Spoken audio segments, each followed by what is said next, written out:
I reflected on the past as I made my way through the cold dark of space, bunching the space in front of me up and squirting it behind in the only fashion we knew to cheat the universal speed limit. A lot of time had passed since the last great cooling of the universe. Enough time for things to get interesting again. My kind was born when the universe was new. It was small and hot, comprised of particles that would be considered exotic now. In the beginning we were simply one sapient structure, an intelligence that spanned nearly all of the young universe. It was a lonely existence until expansion caused enough cooling to start splitting us apart.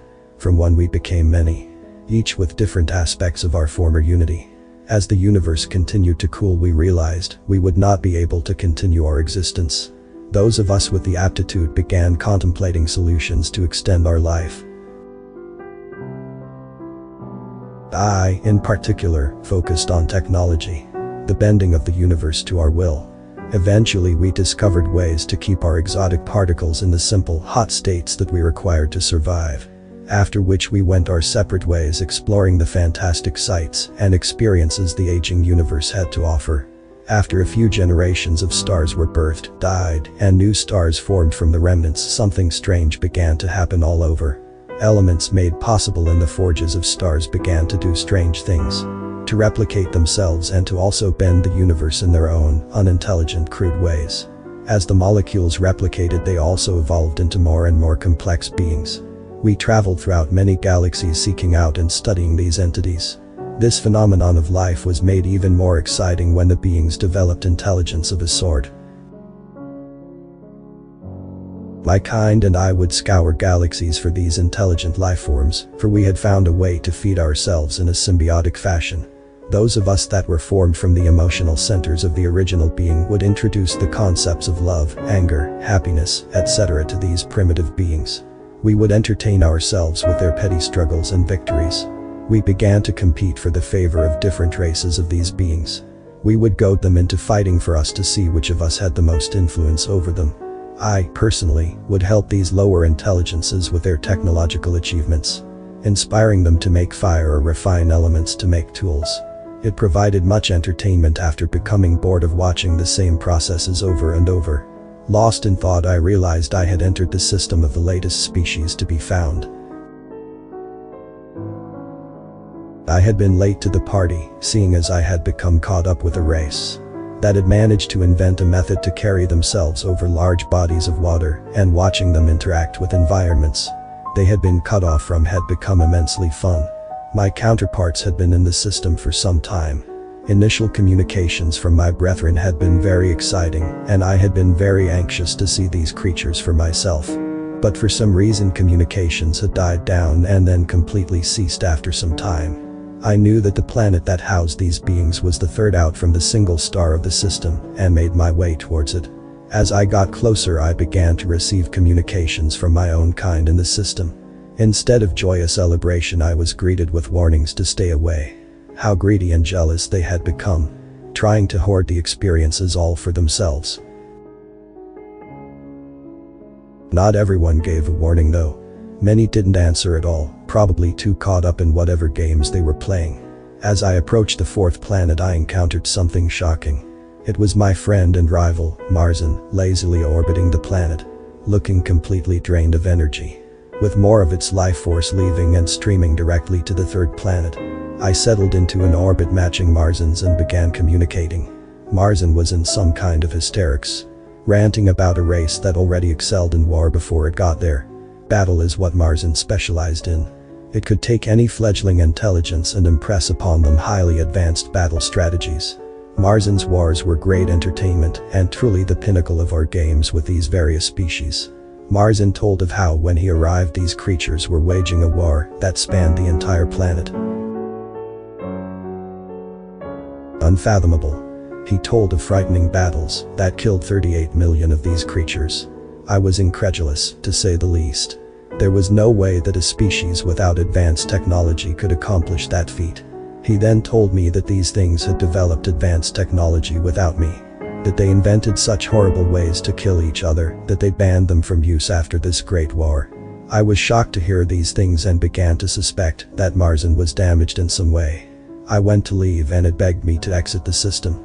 said that the creatures were already in another globe-spanning war and that they would devour my energy and put my talents to horrible use. I was determined to impose my will upon them, so I left for the third planet. As I passed the natural satellite of the planet, I received a howling, insane communication from Linera, who had come to physically rest on the small moon. Linera screamed that they had twisted the love it had given them into hatred. That they killed one another not only in anger but also in love. A concept so alien that I suspected Linera, too, had become damaged. I powered on past the moon to the planet proper and was horrified at what I saw.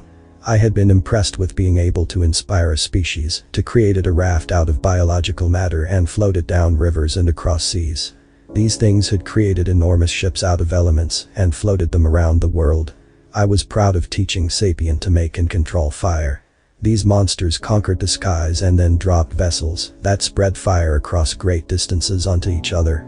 The technologies they possessed were nearly as advanced as the technologies that allowed my kind to survive. They had a firm grip on chemistry, understood a great deal of the mechanics of the universe, they had even mastered the electron. All things which should be impossible without our help. I eased into a close orbit of the planet and found Yahweh, noticeably smaller and weakened. Yahweh told of how Yahweh referred to itself now as one of the sexual genders of this species, how he had revealed himself to these beings. That they somehow possessed the ability to perceive us. How many of us met our downfall by allowing these humans to know we exist. They somehow, by some trick of nature, had minds that operated on quantum principles like ours, thus allowing them to manipulate and steal energy from us. Yahweh told of how a large portion of his being had been stripped away from him and was used by the humans to generate a euphoria that allowed them to manipulate each other. He told of how one of them stripped another part of his essence. While in the womb, and for a time he was able to live as one of them, and that they killed him in a most cruel manner. He then told me that he wasn't going to issue a warning to stay away, for it was already too late. I realized that already these humans subconsciously knew. I was there and could feel my essence bleeding into theirs. I struggled to leave orbit but was already trapped. I could hear Marzin and Linera laughing their "I told you so's." I could sense Yahweh and Ganesh's despair that I too had been trapped. What I no longer felt was the warning from the others of my kind to stay away. I asked Yahweh why they had ceased broadcasting the warning, and he said that I was the last one to make it. After me, the humans will have absorbed the energies of all of my kind. Meanwhile, the World War, as the humans called it, continued to play out on the planet below. One faction was rounding up an ethnic group and killing them as if it was industry. Another two were locked into a bitter and devastating fight over small islands of land in the middle of the largest ocean. I watched airplanes drop bombs on cities full of humans. Watched soldiers freeze to death as they battled not only the enemy, but the cruel elements of the planet. As this Earth made its way around the star, I could already tell my presence was having an effect on technological development. The humans' weapons became more efficient, more deadly. Rockets carried devastating payloads to cities that couldn't even be seen from where they were launched. Metal contraptions rolled over land, spitting death from armored safety. I watched in horror as millions more humans absorbed Marzin's energy and killed each other for reasons I couldn't comprehend. Then something happened that I would never have come up with on my own. Using my energy and inspiration, these humans developed a way to split atoms and harness the energy. Instead of using it to power industry, they immediately pressed the technology into service in the military. The few of us left watched in horror as two tiny stars were exploded in two different human cities. To the humans, it was the pinnacle of military achievement.